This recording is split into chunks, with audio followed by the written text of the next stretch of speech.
Hi friends, ನಮಸ್ಕಾರ. ನಾನಿವತ್ತು ನೋಡಿ ಏರ್ ಫಿಲ್ಟ್ರ್ ತೋರಿಸ್ತಾ ಇದ್ದೀನಿ. ಇದು ನೋಡಿ ಏರ್ ಫಿಲ್ಟ್ರು ಎಷ್ಟು ಬ್ಲಾಕ್ ಆಗಿದೆ ಅಂದರೆ, ಇಲ್ಲಿ ತುಂಬ ಗಲೀಜಿತ್ತು.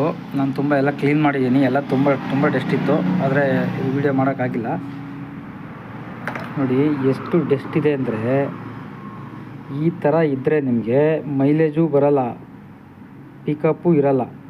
ನೋಡಿ ಎಷ್ಟು ಡಸ್ಟ್ ಇದೆ ನೋಡಿ. ಇಲ್ಲಿ ತುಂಬ ಗಲೀಜು ನೋಡಿ. ಇಲ್ಲೇ ಇತ್ತು ಅಂದರೆ ಇಲ್ಲಿ ನಾನು ಎಲ್ಲ ಕ್ಲೀನ್ ಮಾಡಿಬಿಟ್ಟಿದ್ದೀನಿ. ನೋಡಿ ಎಲ್ಲ ತುಂಬ ಗಲೀಜಿದೆ. ನಿಮ್ಮ ಗಾಡಿ ಪಿಕಪ್ ಇಲ್ಲ ಮತ್ತು ಮೈಲೇಜ್ ಇಲ್ಲ ಅಂತಂದರೆ ಒಂದು ಏರ್ ಫಿಲ್ಟ್ರನ್ನ ಚೆಕ್ ಮಾಡ್ಕೊಳ್ಳಿ. ನೋಡಿ ಈ ಥರ ಇರಬೇಕು ಏರ್ ಫಿಲ್ಟ್ರು. ನೋಡಿ ಇದಕ್ಕೂ ಯಾವ ಥರ ಇದೆ ನೋಡಿ. ನೋಡಿ ತುಂಬ ಡಸ್ಟ್ ಇದೆ. ನಿಮ್ಮ ಗಾಡಿ ಮೈಲೇಜು ಪಿಕಪ್ ಏನೂ ಇರೋಲ್ಲ ಈ ಥರ ಆಯಿತು ಅಂದರೆ.